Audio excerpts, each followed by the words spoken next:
Assalamualaikum guys. Topik seterusnya, anxiety kerana kematian orang tersayang.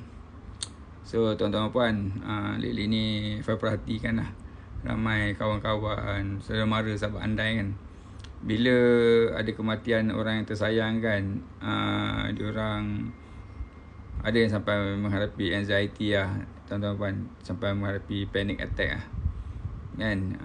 Itulah masalah dia kan. So apakah remedy dia, atau apakah penawar dia kan bagi keadaan yang sebegini.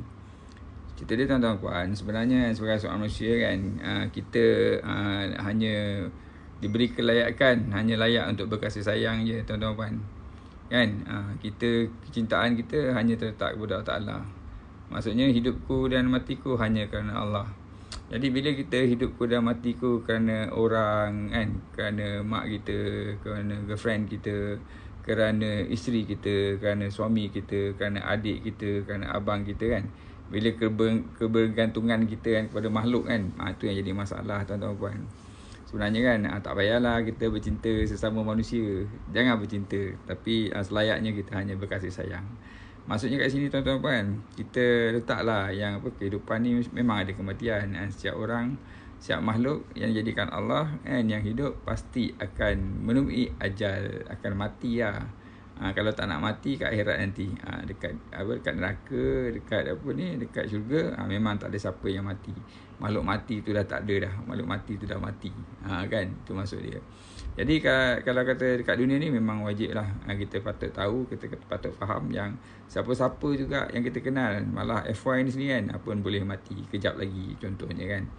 Kita tak tahu kan berapa lama kehidupan kita yang ada kat muka bumi ni. Betul tak tuan-tuan puan?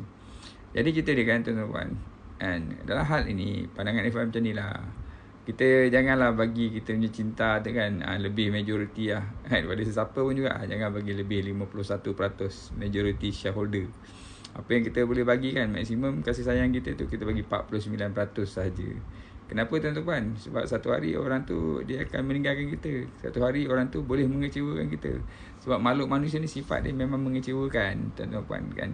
Jadi kekecewaan tu nanti jadi masalah bila kita bagi 100% kan.